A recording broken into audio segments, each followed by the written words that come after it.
A Hot Day in July by A E Lukan. Hello there. I'm Police Dog Rage Dovecote III. I'm one of the newest trained officers fighting crime and saving people. I'm also happy to tell you this story as part of the Police Dogs of Essex County series. Right now, there are 38 serving dogs just like me in the Essex County Police. If you were paying attention, and I bet you were, you would have seen the third after my name. This means I am number 3 in the line of Rage Dovecotes. My father was Rage II and his father before that, the original Rage Dovecote. In case you're wondering, and I also bet you are, the name Dovecote comes from some red brick outhouse thing my great-grandmother lived in. It was big and round, one small arched window to the side with a door on the front. Pigeons lived in the rafters, which was kind of annoying as their mess was forever dropping on my great-grandmother's bed. She was kind and patient and loved the pigeons. Eventually she had this pup who was the very first Rage Dovecote. I don't think he had a name at the start. He also loved the pigeons. He wouldn't see any harm done to them. This is an important part of the story, as you will see later on. It's not easy keeping the Dovecote safe as the fox are annoyingly always lurking around in the shadows looking for an easy meal. Rage I, even though he was small at the start, had a clear sense of right and wrong. He fought off the fox and his foxy friends. He was so good at it, one day they just didn't come back again. Maybe that's where the name Rage came from. I wish he was still around for me to ask him, yet sadly not. Getting back to that super hot Sunday in July, I was paired up with PC Tom. We call him Tomo. We kind of shout it at him for fun, Tomu. Tomo. He smiles at us when we do that. Of course to humans it's just barking and growling, yet I bet Tomo gets us. He must do as he smiles a lot. And that makes us happy. When I say we, I mean me and the smaller dog Sniff. He's a cricket spade, that's a kind of dog breed. At least I think that's what he is, hard to tell as I learn most of this technical stuff from listening to humans talking. People tell me I get things wrong a lot of the time or mishear them. Hey, I'm a dog after all. About Sniff, I think he had another name. I was told it a few times, yet it honestly escapes me now. I call him Sniff and he answers to that. I think he even likes it. Wait a second, as quick as a flash I've remembered the name, it's Reginald Blackfoot. No real surprise he likes Sniff then, is it? Mind you, Reggie has a decent ring to it. I guess it's just lazy of me that I call the other dog Sniff, but that's the way it is. So there we were in the car, parked up in the shade. PC Tomo was on the phone thing reading his emails and catching up. Just marvelous how this little tech stuff fits in a pocket these days. Me and Sniff were in the back playing a crafty game of rummy. That's a card game. And I know what you're thinking, dogs playing cards. Get over it, it happens. Here's the real game, keeping all this true animal behavior away from the humans. It just gets awkward. A few dogs were caught playing roulette once. The poor human police officer told a few more officers and they of course didn't believe him. After that the poor fellow was driven quite mad. He knew what he saw, and he shouldn't have seen it, our mistake, and for that we are truly sorry. I think all the other dogs had a meeting and it was decided to save the humans the embarrassment of going loopy. Just think about it, if you see a dog typing a story or playing Cluedo, which is a great game by the way, would you believe it? Of course not. I digress. Sniff was up 4-2 on the rummy. PC Tomo was getting bored. I could tell as he was squinting at the small screen and staring out the window a lot. I was under pressure as rarely get behind on the rummy. Yet with Sniff pulling out 4 queens twice in a row, seemed quite unusual. That said, he's never cheated at cards. Just then one of those bigger 4-wheel drive pickup truck things arrived. It was white just like a police car, yet was a small flatbed truck with one of those shoebox attachments on the back. I guess it does the job, yet not as good looking as the older police Land Rovers. The window was already down. PC Lake started chatting to Tomo. After a few minutes of smiles and contemplation, they both stopped mid-sentence. They were listening to the radio. Next thing I felt our engine start up and we were off. We had a job. Now here's the bugbear, how police dogs don't get a radio, or even an earpiece. It would help us stay in the loop and do the job better, yet as I said before, humans do not know dogs, and lots of other animals, understand human language. If we told him properly, the world will change and all sorts of cats would be out the bag, pun intended. The rule with Sniff and me, whenever a job rolls in, whoever is winning, wins. For the rest of the day I have to hail to the king of rummy aka Sniff. After just a few minutes of fast driving on long straight roads followed by some smaller roads with lots of bends where we are thrown around in the back, the car stopped. Tomo was out and so was I. Sniff was left behind. This meant me and Tomo were looking for someone and I was on hand to find and convince this person to play ball and be found. I had a look at Sniff, who was super happy to left behind as he could catch up on some reading. He'd just taken delivery of a new book, a rare copy of Disney's Robin Hood, the one with the talking animals, which was a movie made in the 70s. If you haven't seen it, Robin Hood is played by a fox, as was Maid Marian. Humans see it as made-up entertainment, we see it as a true-to-life documentary. Sniff had Lincoln Green the woodpecker coming over so they could read it together. As I said earlier, when humans are busy or not looking or asleep, animals get up to all sorts of useful things. On leaving the car, it was good to get a stretch. It was one of those days where the sun was so high in the sky you could never actually see it no matter how hard you looked. Quite unusual, as not a cloud in sight, so you would think looking up you would see the sun, but nope, yet look at the ground and loads of short shadows. It was also the kind of day where it was so hot even your own sweat is sweating. No more so than on Tomo, as he was having to wear all that black police uniform. Big black boots, black trousers, black short sleeve t-shirt and that big black waistcoat thing with more bits of metal and a heavy plastic attachments than the whole patrol car put together. I'm a serving police dog, I've been trained and tested, I do my job and people tell me I'm pretty good at it. I understand the rules and why Tomo and the others have to protect themselves by wearing that big black vest. Yet when we're all off duty with me and Tomo and Sniff out for a walk and a run in the country, it feels like freedom. Tomo especially, as he's in trainers, shorts and a small zip-up top. He smiles a lot and runs and hides from us. It's the best time ever. Usually he brings the whole family, we all run, chase things and catch things, and roll around. Me and Sniff love it. The family loves it. They love us and we love them back. Where if you take a day like today in that hot July sun with Tomo all in black and weighted down, walking fast as he can, yet slowed down by the vest, then also attached to me by the lead, and of course I am pulling like crazy as I get so excited and into the zone when the job is on. It all feels like one of those three-legged races at a school sports day where we're on the same team, yet we want our own freedom to run wild.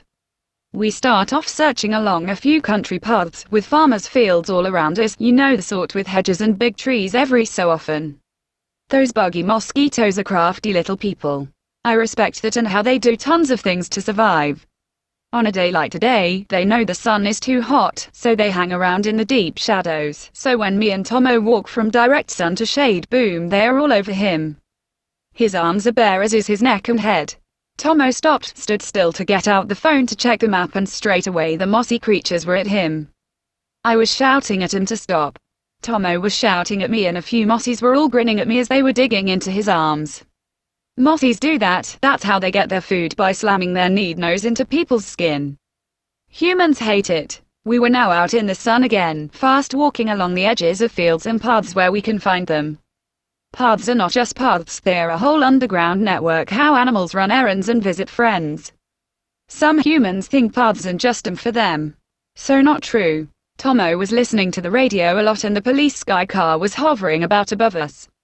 Sure, I know they are not a sky car as such and they are called a helicopter, but the more I look and think about these things, they should just get a normal car like the one Tomo has and put some spinning blades on top of it, and hey, me and Sniff would be up in the sky. The wish I always have for Tomo to just let me off the lead sooner and let me get stuck in at my own pace. I'm not saying that doesn't happen. There are times when I'm out searching for people and things, like in a building, and I'm off the lead, free to rummage around and shout when I get something or come back when called. Yet today it's not one of those days. I never get bored while on a job as crave the wide open spaces and the fresh air far too much. I don't have a watch on, yet my guess we had been at it for an hour. Tomo sensed this too, so we headed back to the car to break open the water for the three of us. There's a lovely game here that's always played. We walked down a path, turned a corner which gives us sight of the white police patrol car. PC Tomo will think nothing of it, all locked up with Sniff in the back. I know what you're thinking, leaving a dog in the car on a hot day. This patrol car, like lots of the others, has air conditioning. No idea how it works, all I know the day was baking hot yet Sniff was inside as cool as dog wearing sunglasses. The game I'm talking about is how Sniff gets rid of Lincoln unnoticed before Tomo spots a door or window open. For this we have a band of mice called Wolfgang Horace. Think of them as old-school butlers. What you'll find out the more you read these stories is how the mutual respect and the alliance works between the dogs, the pigeons, the mice and even the fox. As we got closer I could see Lincoln the woodpecker shoved out the back of the car. This made me break out in a smirk of sorts, thinking how Sniff was sat there reading the book with Lincoln deep in thought, then Wolfgang would be all red alert. Who mans? Then it would be all, get out, Lincoln, get out. It sounds a bit of a laugh, yet if we get caught, it could be poor Tomo's sanity at risk. I saw Tomo tilt his head a bit as he strained the eyes on what looked like a bird squirming around on the floor before shaking itself off and taking a fast flight in the opposite direction. Tomo turned towards me. Did you see that? Some bird was rolling around behind the car. I was like, double take of innocence. Nope, I didn't see a thing, then dropped my head down and pretended to be tired and thirsty. Secretly, I was reminded of not only the pressure of being an acting serving police dog but also a trusted confidant of the private life of animals. 5 minutes later we were drinking water and waiting for our next move, which seemed to be back in the car and another short drive to somewhere new. We parked up just outside this big manor house thing called Scoundrels. Which sounds like a whole book in itself. Standing back, you can see this massive old house with a big iron fence and twin double iron gates, so big you can drive your car in one set of gates, not bother to turn your car around at all, just carry on in the same direction, while seeing the other set of gates magically open as operated by some radio remote control thing inside your car. How extravagant is that? The house was also doused in sad times, as had these ugly signs on the fence, no parking, 24-hour access required. In my opinion, totally bogus, as although the odd tourist may park up, hardly so many cars at a time that the owner of Scoundrels would be unable to get out. And even if one gate was blocked, they had another to choose from. What's more exciting to me, how this big house was even called Scoundrels in the first place. By the looks of it, must be a few hundred years old. A few of the other dogs, friends of mine, do a bit of creative writing, stage plays, stuff like that. They're always on the lookout for interesting names and places. I will tell them. If you ever watch those TV comedy game shows, the ones that do improv, you'll see how one comedian will say something, another will agree and then add something to the story, then another will do the same until after about 3 goes at it, they have something pretty funny. Me and Sniff play a bit of improv in our spare time, mostly in the evenings. Later on today, I could say to Sniff, I saw a big old house today called Scoundrels. Sniff would think fast and say something like, yes, I heard it was home to a few poachers in the 17th century, so brazen they built the house on selling pigs' trotters alone. Then Wolfgang, who's always within earshot, may say, that's right, there were 3 of them poachers living in there. They would steal a dozen pigs' trotters from the lord of the manor, then sell them back to him, steal them again, sell them back to the lord the very same day, and carry on like that for a full year. Where those 12 trotters made enough money to buy the land and build the house. Sniff would dart right back, unbelievable, poor lord was on his deathbed and one of the poachers came to see him as he felt pretty guilty about it all. The lord listened and never blinked. In fact, his last dying breath was the word, scoundrels, before his head suddenly fell down to the right and he was no more. Word had it, the other poachers sat in the room and took only 7 seconds to agree to rename the house Scoundrels in the lord's honor. Hey, all this is totally made up, but what a great game if you get some really creative players.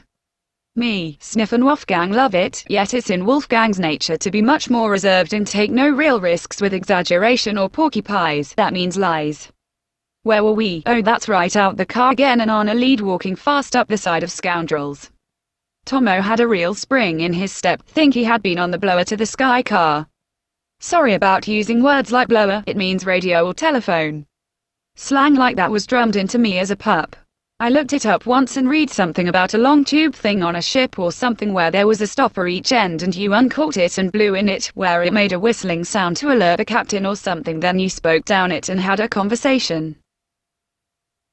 Amazing primitive technology. We were on a proper public footpath, on the right a fence where I could see an old barn and a big pond, must be the garden at the back of Scoundrels. On the left a few houses in a lovely old classic VW Beetle parked up. It still had those shiny chrome hubcaps that you could see your face in. I love those as your nose gets all super big, just like being at a fairground. The darn stinging nettles were all over the edges of the path, pretty annoying, but I have respect for any plant or tree that develops things to protect itself. Think they call it biological adaptation. I know that as I read lots of books, Sniff has a huge collection hidden under his bed. If you have a Wolfgang Horace mouse, you can order all sorts of things done. They always do their best to get what you want. In return, we dogs keep all mice safe. And through a pigeon and prey network offer a taxi service for any mouse. Humans will often see a bird of prey like a kestrel hovering then diving to catch a mouse. They think it's the dinner, yet in reality the bird has been summoned to give the mouse a lift. If you're fast enough, you can often see the little mouse luggage strapped to the kestrel's leg. Tomo broke into a run and I was more than happy to skip along with him. The dry mud path turned into a long wooden footbridge. It made an echoing sound as we jogged over it. I could hear the sky car hovering above. It was low. The engine was really loud. There was a clearing with a big tree and a gap on the right where some man was stood there talking to himself while holding a phone up to the sky car. Guess he was recording some pictures.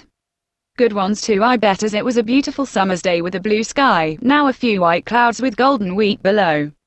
We were all standing in the corner of the field. The man was first to speak. "Oh, hello, you all right?" "I was just filming. I will stop now."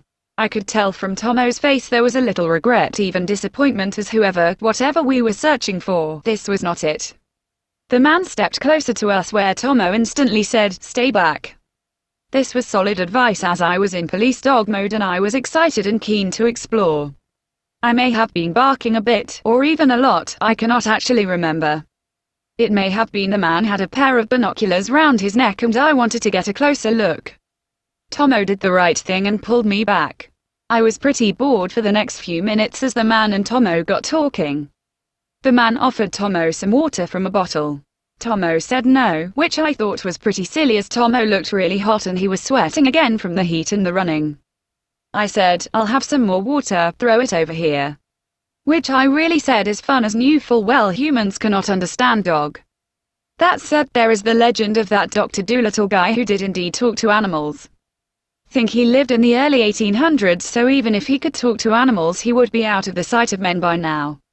My indifference to the human chatter between Tomo and the man changed when the man said he knew the real-life legend that is Paul Nichols, that former police dog handler who worked tirelessly to make the National Police Dog Memorial a reality.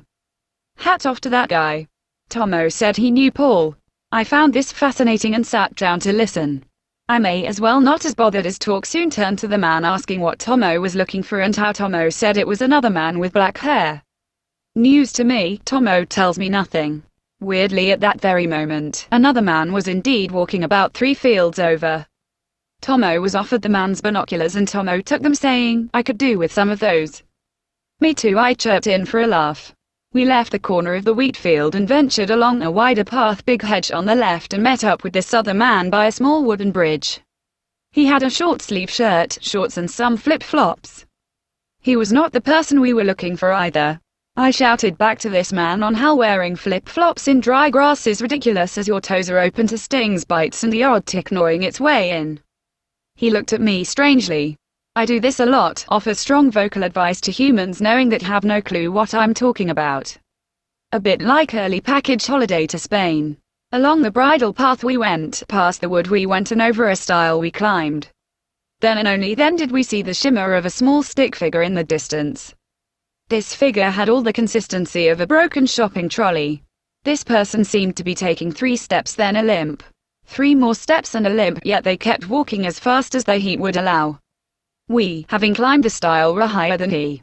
There was a gentle slope and we were at the top, so much easier to race down a hill than struggle to climb it. I could see Tomo clench his knuckles around my lead before looking down at me as if to say, "You ready?" It was quite poetic. There was now a faint breeze where the heads of the wheat were swaying in the sandy sunlight. It was still baking hot, yet as if we had been warming up all this time, about to step out of our figurative tracksuit and ready for the race. We were in our starting positions for a sprint on race day. At moments like this, and I cannot speak for Tomo, I just slip into some noiseless corridor like nothing else matters. This distant figure of a man was getting closer to us as we were gaining fast, yet with one look back to us he was gone. The sky car was also gone. We were on our own. After a few minutes of chasing, the path seemed to split in two around a small wooded area. The ground dropped down to something that once was a pond, yet now nothing more than a big dry hole like a soggy puddle in the ground the size of a tennis court, yet thinner and longer. If you walk these paths of Essex County you will find dozens like this, and it makes me sad. Years ago, these big dry holes were filled with deep water, had fish in them and ducks on the top. People came from miles around to spend the afternoon and early mornings fishing. So when you see one and it's all dried up and has a few lonely bulrushes in the middle, it's a depressing sight. There were last season's leaves all over the floor, a galvanized water butt on the top edge, and one of those small camping axes on the ground, you know, the sort with a rubber handle. It was all rusted and looked like it had been there for a while. As my sharp-eyed gaze and focus spread to the far end, I saw a tent. The zip door was halfway closed. I felt Tomo unclip my lead. No words were necessary, I was free. Free to run, free to search, and I was off at triple speed like an arrow shot from a bow. I reached the tent in a few big strides. The tent looked so sad and forgotten. Without hesitation my head was inside and looking at nothing more than an old sleeping bag and a few plastic bags and drink cartons. I withdrew, turned and shrugged at Tomo. I even had my paws open as if to say, "Nothing here mate," but think he passed through. Tomo came jogging over, clipped me back up, and we carried on out of this dry hollow. To the back of the tent on the left side was an opening. It was one of those openings in a hedge where a dog can strut through with head held high, yet a human has to bend down low for while getting thorns stuck to their jumper. You will know the kind of hole I mean, the ones that give you backache and annoying pains in your knees. We were out in the open air. I was smelling my way down yet another path. Across a road, then under some green farmers' gates, where once again we had sight of Mr. Limpy shopping trolley person. He was bobbing around down a track in the distance. I wanted off lead and shouted to Tomo to let me go, yet he was all by the book and ran along with me. Patience has never been a strong point for me. This is how the endgame played out.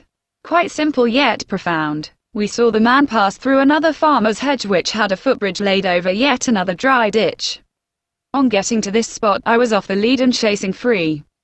There was a diagonal path through this field. This time it was barley, not wheat. The man was halfway along it. I was chasing fast. He looked around at me and continued running, yet took another diagonal towards a super large oak tree. The tree was on its own in the top center of the field. It looked like the farmer had even carved a rectangle out of the dry earth, giving the tree its own little garden away from the barley. I caught the fellow I was chasing and we locked eyes. He was stood there in the hot sun and had a decision to make. I shouted at him, "Heed." He did nothing. His eyes said he was undecided. Once again, and repeatedly I said, "Heed, heed, heed." From his point of view, all he would hear is barking. From my standpoint, saying then shouting the word heed makes the side of your mouth curl up. You give it a go later. And with that comes seeing those big long front teeth a dog has in all their glory. And when you see that up close and in anger, it takes a strong, or a very silly human not to do as you are told. I had time to look back to see Tomo was still a half a minute away, although running pretty fast. This man was about to be defeated. He did one thing that made me not jump and bite him. He stood absolutely still. This was the first sign to me he was thinking and reflecting on something sensible. The oak tree was just behind him, and ever so slowly, he shuffled back and sat down against it. I was still shouting while looking into his eyes. They changed in that the sides of those eyes started to smile at me, as did his whole face. Smiling in humans is either totally real or just fake. This was a true smile. A smile where the mouth smiles and the eyes do too. I acknowledged this with a nod. I carried on saying heed, yet in a much softer way. I had no idea what had driven this now helpless individual to be wanted by the police or why he was running. All I can say, how I had just a few seconds to show him some compassion. Had he ran from me, I would have grabbed an arm and wrestled him to the ground, even got him in one of those special police dog headlocks that handlers are never allowed to see. You know, the sort where wrestlers have each other on the canvas and one is in so much pain they slap the floor as a way of submission. Soon after this Tomo arrived, the handcuffs were out and a few other officers turned up and led the man away. Tomo was all smiles and ruffled up the hair on my head as a way of thanks. I just love that, although also push him away all at the same time. This is like one of the happiest moments ever. Remember PC Lake from earlier on? He gives us a lift back to our car. I look out the front as we get close and see Lincoln bundled out the side window of our car parked up in the shade. I also saw Wolfgang doing the pushing.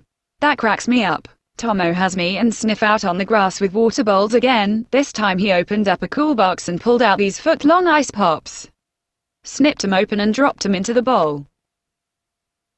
As we were drinking, a meal arrived in another bowl. I filled in Sniff with all the details of the chase. He was nodding a lot. He liked the ending about me showing the guy some compassion. Sometimes, as me and Sniff know, it ends in a horrid nasty mess and dogs and officers get hurt. And for that, we are thankful today was a good day, albeit a hot one. If this is the first time you have read about the police dogs of Essex County, then thank you. And if this is the first time you have read a story by me, Police Dog Rage Dovecote, I also thank you. As this is a short story, I will stop in a few sentences, yet in reality there is so much more to tell. About how that evening we went back to Tomo's house and spent the evening in the garden with me, Sniff and Tomo's family. And about how there was music and food and smiles and how Stevie Wonder's Hotter Than July was playing on the speakers. This story was published by Mike Downs Media on the 12th of November 19 version 2.0.